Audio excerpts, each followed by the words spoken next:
Hello, Trinity family. It's so good to be with you for another session of Table Talk, where we talk about a lot of things with our students and families and staff. And of course, you know, there's a lot of things going on at Trinity, everything from academics to the arts to athletics. But today we're going to talk about our Go Week trip and our outreach for our students here at Trinity. There's a lot of opportunities to get involved with what God is doing around the world. And so this morning we're going to have Hayden, Devenney, and Savannah Jackson with us, who joined me recently in Israel, Palestine. So I just want to take a moment and let you guys share a little bit about yourself. How long have you been at Trinity? What are you involved with? Hayden, why don't you start us off? This is my 8th year at Trinity. I'm a senior, obviously, and I do swim. I involve myself in beta club, go to the football games. I try to lead the student section, but I just try to be as involved as I can. So awesome. I love it. Good. This is my 4th year at Trinity. I started as a freshman, and I'm involved in a lot of things here. I'm involved in the chamber group, in life media, theater, soccer, flag football, Okay. a lot of performing arts. And A lot stuff. of things. Awesome. Tell me, so you guys, you navigate this. There's a lot of opportunities. You could stay home and be involved in outreach. You could go on an overseas trip. What was it that caused you to say yes to go to Israel? For me, it was the idea of being able to go to a place where I'm not really sure about what's there. I've never even known if my family has been. So I'm going to be able to go and experience the Holy Land, go see these sites. And it was also just an exciting opportunity that not many people ever get to go to. Yeah. Yeah, I actually felt called to go to Israel, and I was praying on it. And I actually felt called us to go to another mission trip for Clarkson, Georgia. It's a refugee camp. And I was deciding in between the two, and I decided that Israel was the one I wanted to go internationally, and that they were on different weeks, so I can actually go in both of them. Wow. So. Good. So you're going to serve in both places. Yeah. Yes, sir. So you're getting ready to go to the Holy Land. It's in the Middle East. I'm sure you hear a lot of things in the news. You talk to your friends. Did you have some preconceived ideas of what this trip was going to be like? Why don't you start us off, Savannah? Yeah, I actually thought it was going to be pretty dangerous there. It was my first international Go Week trip, or mission trip for that matter. And I kind of, expected, kind of more hostility and stuff, especially as an American, with everything that's been going on. But it was really safe, and it was really great there. So. And you had great engagement with the people? Yes. Yeah. Good. All right. A lot of my friends are definitely very hearsay. Like, they hear something, so they say something. So it was very, this is a sketchy trip. I'm not certain on the safety. I didn't even know we were going to Palestine for the first few weeks of, after sign up. So it was a very, I had very strong preconceived notions about where I was going in the world. Yeah. And now you're back. What are your impressions? Did you feel like your perceptions were accurate, or have they changed? My perceptions were anything but accurate. I went there and I just felt welcomed by everyone. In the places where I was told to watch out for my safety, I felt more welcome than I do walking down Main Street of Sonoy sometimes. It was a very welcoming environment. Everyone was kind, looking out for each other, and they all just seemed so happy to see you. That's awesome. I'm interested. We had this great opportunity to walk in little towns where Jesus, we know he went to Capernaum. We know that he was at the Sea of Galilee. We were able to get on a boat and worship with a Messianic Jew there on the Sea of Galilee. We were able to go to the Garden of Gethsemane, and we were able to look over Jerusalem from the Mount of Olives. Tell me a little bit about that part of the trip where we were able to visit these holy sites. Was there a moment where you really sensed God's presence? And what did he do in your heart and life? So for me, it was definitely, I felt God's presence the most at the Church of All Nations near the Garden of Gethsemane. I had been dealing with a lot that entire trip, kind of considering my faith in the Lord, where I wanted to be in life. And it was just, I kind of broke down just seeing the place where we traditionally believe Jesus ascended into heaven from. And so it was a very emotional moment. And so I just knelt down and I prayed and I just begged for salvation and I cried because it was so emotional to see where Jesus was and to know he stepped there. Yeah. I remember being in that church, and I remember the moment because I saw you go and kneel, and then I saw your dad kneel next to you. And it was just one of those unique things in our Go Week trip where we had our parents with us too. And I was moved by that when I saw the two of you just really seeking the Lord. It wasn't just about gaining intellectual knowledge, but God was doing a work in you. That was beautiful.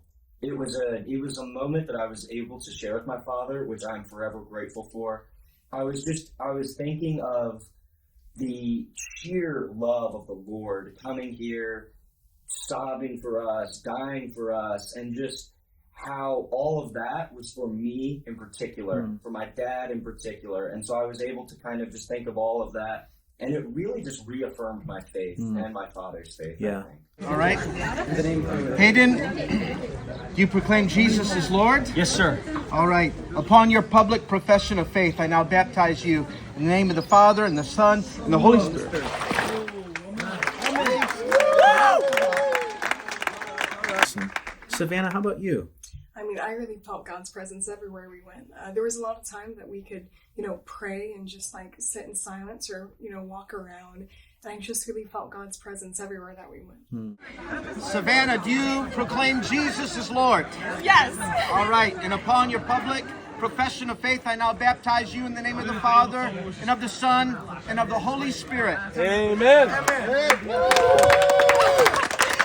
right. Good. I know you had mentioned we went to the Mount of Beatitudes, and this is the mount where Jesus gave the Sermon on the Mount. And of course, when we were on the bus a lot, we were going through the Beatitudes, and we did a study with our missionary. Tell us what that was like. We went into a church that worships there at the Mount of Beatitudes, and everywhere we went, there was a different part of the Beatitudes. Blessed are the peacemakers, for they shall be called children of God. And was that a moment where you just really sensed the Lord there? Yes, it was. We had our tour guide, Marwan, and he kind of gave a little devotional along with some other people, where God gave his sermon, Jesus. And being able to walk around and see all of those Beatitudes was really great. And I just really felt it in, walking around and going into the church and looking out over the hill. It's just really amazing. So one of the things you knew that was going to happen, it was kind of on the second half of our trip. We had an evening, I think it was on Monday night, where we ordered a bunch of pizza. We had a devotion. We had some icebreakers with some students. There was about 80 students from the Jerusalem School of Bethlehem.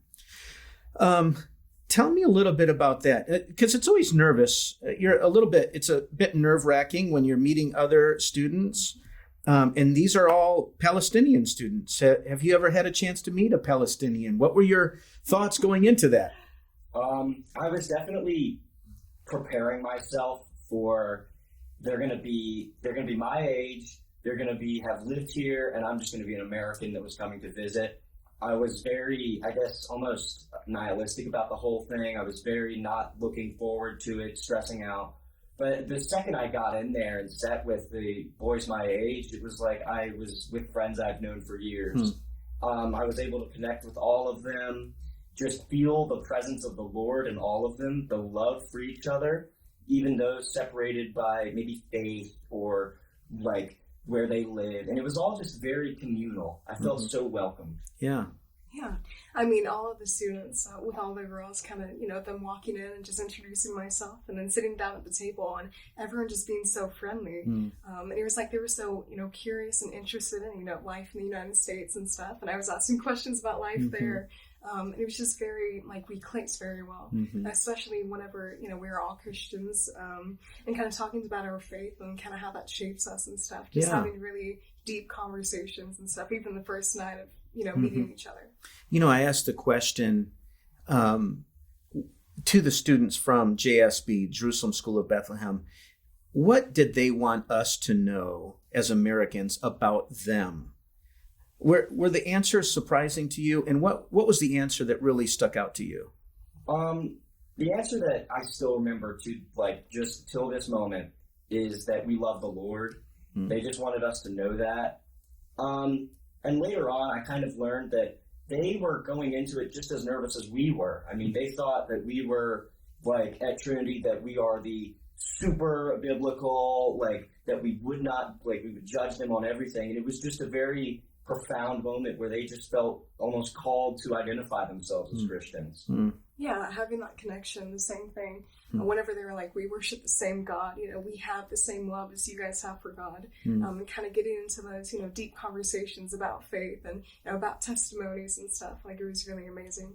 So we had this pizza gathering. You guys, the students were over at our hotel a good bit. You were able to have a meal in 2 different Palestinian homes. Was there a moment, a conversation that has really stayed with you now that you're back here in the States, that really helped shape you and form you? I think it was a conversation I was having with Nicole, the host of me and my father for the dinner night. We were discussing just life there, and it was the idea that even though the media tries to paint this place as a very Muslim majority, dangerous place, the Christian faith there is so strong. It's the birthplace of our Lord. They live and breathe the same air that he breathed. They stepped on the same ground he stepped. She goes to Mass at the Church of the Nativity where he was born. So it was the idea that the Christian faith, while almost hidden in a way, is infinitely powerful in Palestine. Yeah. The scripture talks about the Lord always has a remnant. And even though it's a Muslim majority there, one of the things I see about a remnant is their faith is strong. Yes. It's not shallow. You can't be a shallow Christian there. Either you're a Christian or you're not. So is that something you saw? And was there a conversation that was really helpful for you to help just understand who they are? Yes, for sure. I went to Tamara's house, and even walking into her house, she asked me with such a deep question for us, so what's your testimony? And I was wow, okay. But we really just, talked about faith and, kind of our upbringing and how that shaped us, especially with, her culture and my culture. And then as a family, we all prayed together. I was with my dad, and her mom and dad and her brother were there, and just praying around the table. And they prayed in Arabic, and we prayed in English. Okay. Kind of just, the similarities and the differences coming together and colliding. Isn't it amazing how wherever we can go in the world, for those that know Jesus Christ as their Savior, you go into the house of a Palestinian, and no longer are they Arab or Palestinian, and we're American. We're just brothers and sisters in Christ. Yes. We're the family of God, right? I think that's really, really cool. So since coming home, is there anything that you just see differently about faith and just the long-term impact, and even of how you prepare yourself for your future? You're young, you're getting ready to graduate. How has this trip shaped you and prepared you for what is to come? So it was definitely a kind of a reframing experience. You always hear about the stories there, and it almost seems like almost not fairy tale, but something you'll never be able to really imagine correctly. I was able to go there and walk where these stories happened. We went to the town of Capernaum. We went to Magdala. So I was able to really almost realize my faith and kind of reshape it with this realistic view of how these things went down. And it was a life-changing experience. Yeah. And I know that you were really interested when we went to the Qumran community and saw the caves where the Dead Sea Scrolls were found. And it gives you this deep-rooted sense that my faith is rooted in something that is real, in this historic faith. Yeah, it's beautiful. How about you, Savannah? I would say the same. With all the different destinations and stuff, reading about them in the Bible, but actually going to them and seeing them, it's completely life-changing. Just the community there, the way that we immediately clicked with all of them, and they were just so friendly. it was just really great. There was really a sense of family there, Yeah. As people and as sisters and brothers in Christ, which was really great. Yeah. So just as a final question, you have an opportunity now to speak to students here at Trinity Christian School. How would you encourage them, and would you encourage them to really take a step of faith and get out of their comfort zone and go to another culture, experience that culture, and be a witness to people that maybe don't have the same kind of privileges we have here? What would you say to them? Would you encourage them to take that step? I think that we need to all, as a people group, just kind of reframe our view of Christianity and keep in mind that there's people all over the world that can't celebrate it or practice it the same way we can. We're so blessed, and I feel like it's almost our duty to kind of go out and evangelize to these groups or help these groups in different ways, because we take it for granted. They are so oppressed all over the world, and we just need to do our Christian duty to secure their faith and our own through that. Yeah, I mean, growing up, I went on a mission trip, and, in the States and stuff, and kind of helping out in the community. And I feel like there's just a belief that, you can kind of help anyone anywhere. And that is true. But going somewhere else and helping other people, you're not only helping them and shaping them, but you're helping yourself and shaping your own worldview. There's such a vast world out there. And especially as Christians, we're called to go to, every corner of the world, like with the Jerusalem cross, and kind of just, tell the story of Christ and kind of just show that abundance and love that he gives us to others. That's awesome. Well, I hope other students will take advantage of this in the future, for sure. Well, Trinity, what a privilege it is. The scripture does say, and Jesus asked us to go into all the world and preach the gospel and make disciples and baptize them in the name of the Father and of the Son and of the Holy Spirit. And we were able to baptize some folks in the Jordan River here last week, right? And so what a privilege it is to walk with students like Savannah and Hayden, who really have a deep walk with Christ. And I've got to tell you, they challenge me in my faith walk. I'm so privileged to walk with young men and women who really serve the purposes of God. We hope that you continue to pray for Trinity Christian School. We believe that we are preparing today's student to make an impact in tomorrow's world. God bless.